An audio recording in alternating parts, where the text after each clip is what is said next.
Hello students, welcome to study NCERT.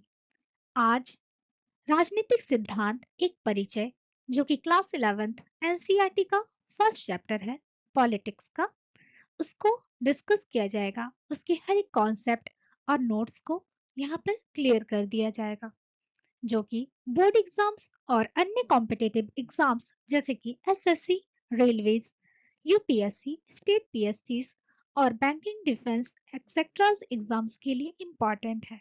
तो अंत तक बने रहें और अगर हमारे चैनल को सब्सक्राइब नहीं किया है तो जल्द से जल्द सब्सक्राइब करें ताकि इस तरह का बेहतरीन कंटेंट आपको मिलता रहे। तो चलते हैं चैप्टर की ओर। जैसा कि हमारा पूरा सब्जेक्ट ही है पॉलिटिक्स, तो हम जानते हैं कि राजनीति क्या है। What is politics? तो आम धारणा जो कि आम जनता के अनुसार है, अक्सर लोग राजनीति को घोटाले या सत्ता के खेल जैसे जोड़ते हैं। अक्सर यही देखा जाता है कि राजनीति का नाजायज फायदा उठाकर हम देशवासियों को लूटा जाता है, लेकिन यह इससे कहीं अधिक है। राजनीति समाज के सामूहिक निर्णयों को लेने की एक प्रक्रिया है। यह हमारे सामाजिक जीवन को आकार देने और सार्वजनिक हितों को रक्षा करने के माध्यम है। महत्व, राजनीति का महत्व क्या है? कोई भी समाज बिना राजनीतिक संगठन के जीवित नहीं रह सकता। हमारे समाज को एक सुचारू रूप से चलाने के लिए एक तंत्र की आवश्यकता है और तंत्र का गठन राजनीति के हिसाब से होता है। तो हमारा नेक्स्ट टॉपिक बनता है, हम राजनीति सिद्धांत में क्या पढ़ते हैं। तो इस अध्याय में हम उन सिद्धांतों और विचारों का अध्ययन करते हैं जिन्होंने हमारे संविधान और शासन व्यवस्था की नींव रखी है, जैसे कि स्वतंत्रता, लिबर्टी, समानता, इक्वालिटी, न्याय, जस्टिस, लोकतंत्र, डेमोक्रेसी, धर्मनिरपेक्षता, सेक्युलरिज्म। यहाँ जिन जैक्स रूसो के बारे में एक तथ्य रखा गया है, जो कि आधुनिक काल में सबसे पहले यह सिद्ध किया गया था कि स्वतंत्रता मानव मात्र का एक मूल अधिकार है, एक मौलिक अधिकार है। इस सिद्धांत को प्रमुख रूप से जिन जैक्स रूसो, जो यहाँ पर तस्वीर देख रहे हैं, ये जिन जैक्स रूसो की तस्वीर है। जिन जैक्स रूसो ने ही पहली बार ये सिद्धांत दिया था कि स्वतंत्रता मानव मात्र का एक मौलिक सिद्धांत है, एक मौलिक अधिकार है। और जिन जैक्स रूसो के साथ अन्य प्रबोधकालीन विचारकों ने भी मजबूती से इस तथ्य को स्थापित किया था। आगे बढ़ते हैं। राजनीतिक सिद्धांतों को व्यवहार में उतारना। राजनीतिक सिद्धांत को व्यवहार में उतारने का क्या अर्थ है? इसका अर्थ है कि सिद्धांत केवल किताबों तक सीमित नहीं होनी चाहिए।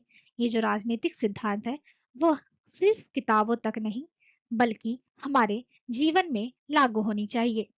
समय के साथ इनकी व्यवस्था भी बदलती रहती है, क्योंकि हर एक संविधान संशोधन होते हैं। हमारी कुछ त्रुटियों को उसमें सॉल्व किया जाता है, अन्य अन्य प्रकार के प्रॉब्लम्स को सॉल्व किया जाता है।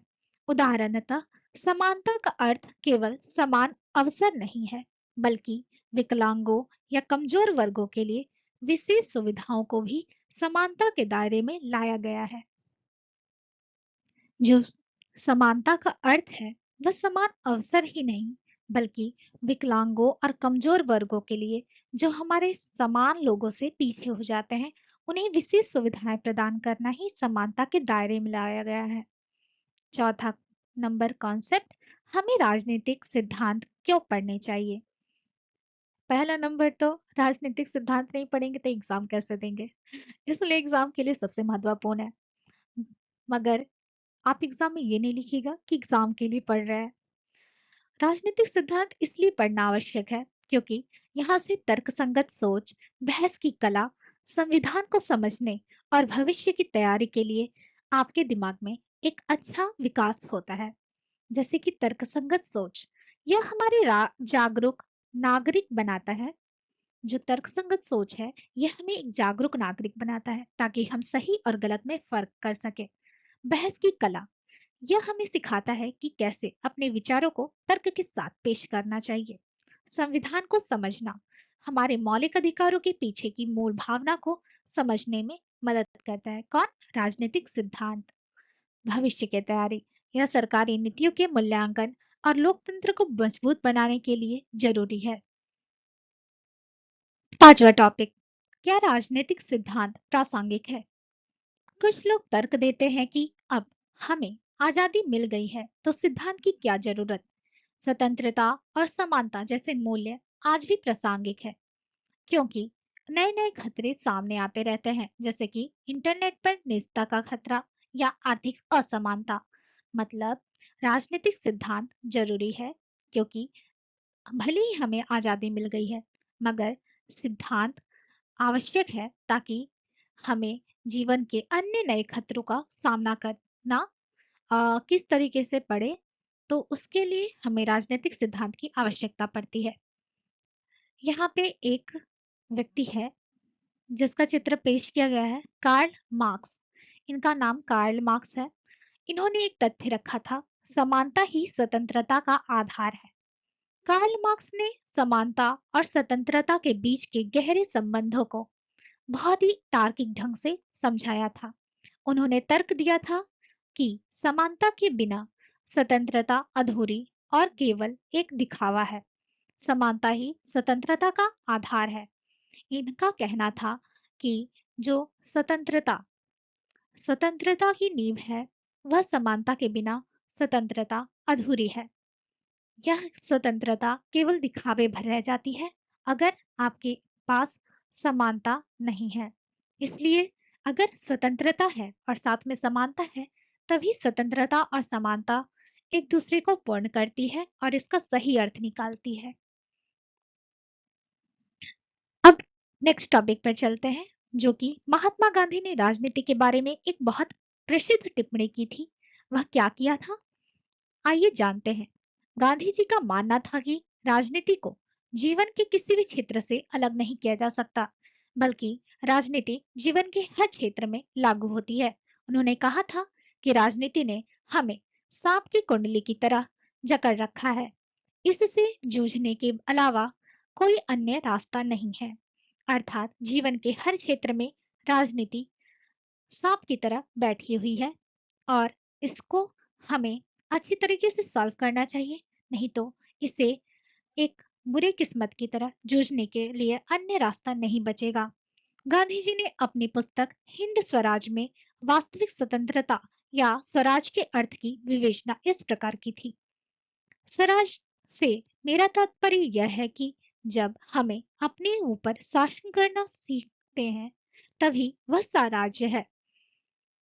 यह केवल एक राजनीतिक बदलाव नहीं है, बल्कि आत्मशासन और आत्मसंयम है। स्वराज से जो गांधी जी है, उनका तात्पर्य इतना ही है कि वह अपने पर शासन करना सीखते हैं, जिसे कि स्वराज कहते हैं। यह केवल एक राजनीतिक बदलाव नहीं, बल्कि आत्मशासन और आत्मसंयम है। मतलब स्वयं पर शासन करने की कला को उन्होंने स्वराज नाम दिया है, जो कि हर एक इंसान के लिए इम्पोर्टेंट बन जाती है। गांधी जी के राजनीतिक सिद्धांतों के कुछ मुख्य बिंदु इस प्रकार हैं। वो कौन कौन से बिंदु हैं, आइए जानते हैं। पहला, धर्म और राजनीति। यह धर्म का अर्थ संप्रदाय नहीं, बल्कि नैतिकता, एथिक्स और सत्य है। उनका मानना था कि राजनीति को मानवीय मूल्यों पर आधारित करना चाहिए। दूसरा, साधन और साध्य। उनका कहना था, किनका कहना था? महात्मा गांधी का। महात्मा गांधी का कहना था कि लक्ष्य साध्य प्राप्त करने के लिए अपनाए गए तरीके, साधन भी उतने ही शुद्ध होने चाहिए जितना कि हमारा लक्ष्य शुद्ध है। ऐसा नहीं होना चाहिए कि हमारा जो लक्ष्य है उसे प्राप्त करने के लिए हम किसी भी रास्ते का उपयोग करें। अहिंसक राजनीति। राजनीति का आधार सत्य और अहिंसा होती है। उनका कहना था कि राजनीति तभी सुचारू रूप से चल सकती है जब उसका आधार सत्य और अहिंसा हो। लोक सेवा। गांधी जी के अनुसार राजनीति सत्ता पाने का जरिया नहीं बल्कि जनता की सेवा करने का एक माध्यम होना चाहिए और लोगों को यही विचार से राजनीति में आनी चाहिए। नेक्स्ट टॉपिक, डॉक्टर अंबेडकर का मुख्य तर्क। डॉक्टर अंबेडकर जिन्होंने हमारे संविधान को रचा था, उनका मुख्य ये तर्क था कि भारतीय संविधान सभा की बहसों के दौरान डॉक्टर बी आर अंबेडकर ने यह प्रबल तर्क रखा था, अनुसूचित जातियों को अल्पसंख्यक माना जाना चाहिए और उन्हें विशेष संवैधानिक संरक्षण देना जाना चाहिए। डॉक्टर साहब का सिर्फ यही तर्क था कि अनुसूचित जाति जो अल्पसंख्यक है, अनुसूचित जातियों को अल्पसंख्यक माना जाना चाहिए, मतलब उन्हें अल्पसंख्यक माना जाना चाहिए। कम जो संख्या में उपस्थित रहते हैं देश विदेश में, उन्हें अल्पसंख्यक कहा जाता है। उन्हें विशेष संवैधानिक संरक्षण मिलने चाहिए। डॉक्टर अंबेडकर का मानना था कि अनुसूचित जाति केवल एक अलग धार्मिक समूह नहीं, बल्कि वे एक दबाया हुआ वर्ग है, डिप्रेस्ड वर्ग क्लास, जो सामाजिक और आर्थिक रूप से मुख्य धारा से अलग कर दिए गए हैं। उन्हें केवल समान अवसर देना काफी नहीं होगा, बल्कि सदियों से हुए अन्याय की भरपाई के लिए विशेष संरक्षण, स्पेशल प्रोटेक्शन और आरक्षण मिलती है। यही रीजन है कि जनरल कैटेगरीज के अलावा जो अन्य कैटेगरीज है जैसे कि अनुसूचित जाति, एससी, एसटी वगैरह, उनको कोई भी गवर्नमेंट कॉम्पिटिटिव एग्जाम्स में संरक्षण मिलता है, मतलब कि उनके लिए रिजर्वेशन होती है और अन्य स्पेशल प्रोटेक्शन भी होता है। प्राचीन काल में प्रसिद्ध यूनानी दार्शनिक अरस्तु ने अपने विद्यार्थियों और शिष्यों के साथ इस विषय पर विस्तृत विचार विमर्श किया था कि शासन की कौन सी प्रणाली, राजतंत्र या लोकतंत्र सबसे बेहतर है। आप कमेंट में जरूर बताएं कि राजतंत्र या लोकतंत्र, मोनार्की या डेमोक्रेसी, इन दोनों में कौन सा तंत्र बेहतर है शासन के अनुसार। महान दार्शनिक प्लेटो ने अपनी प्रसिद्ध पुस्तक द रिपब्लिकन में द रिपब्लिक में सुकरात को एक प्रमुख पात्र के रूप में गढ़ा था। किसने गढ़ा था? प्लेटो ने। इस पुस्तक के माध्यम से सुकरात और उनके साथियों के बीच न्याय क्या है, इस बात पर विस्तृत चर्चा और जांच पड़ताल हुई थी। एथेंस के नगर में सुकरात को उनकी तार्किक क्षमता और सच्चाई के प्रति उनके आग्रह के कारण सबसे विवेकशील माना जाता था, लेकिन उनके विरोधियों और तत्कालीन सत्ता ने उन्हें एक भ्रष्ट करने वाला और परंपराओं को तोड़ने वाला कहा था। सुकरात की लोकप्रियता और उनके द्वारा व्यवस्था पर सवाल उठाने से एथेंस के शासक डरे हुए थे। उन पर दो मुख्य आरोप लगाए गए। झूठा आरोप था जो कि एथेंस के शासक द्वारा लगाया गया था। कौन सा आरोप? युवाओं को पथभ्रष्ट करना और अधर्मी होना। युवाओं को पथभ्रष्ट करना, क्योंकि वे युवाओं को हर बात को तर्क की कसौटी पर कसना सिखा रहे थे, जो कि एथेंस के शासक को रास नहीं आई। इसी तरीके से अधर्म का होना, एथेंस के शासक ने प्लेट सुकरात को अधर्मी होने की आरोप लगाए थे, जो कि नगर के देवताओं को नहीं मानते। इस तरह का आरोप सुकरात पर लगाया गया था। नगर की अदालत ने उन्हें मृत्युदंड, जहर का प्याला पिलाने के लिए सजा दी थी। उन्होंने भागने के बजाय मौत को स्वीकार किया और उन्होंने माना कि अन्याय सहना अन्याय के करने से बेहतर है। अर्थात उनका सिर्फ मानना यह था कि अन्याय जो सह रहा है वह अन्याय करने से बेहतर है। प्लेटो की पुस्तक, प्लेटो ने जो पुस्तक रची थी द रिपब्लिक में सुकरात और उनके शिष्यों के बीच का संवाद ही हमें यह समझने में मदद करता है कि न्याय, जस्टिस क्या है। सुकरात ने यह सिद्ध किया था कि न्याय केवल शक्तिशाली का हित नहीं है, बल्कि यह पूरे समाज की भलाई के लिए अनिवार्य है, मतलब जरूरी है।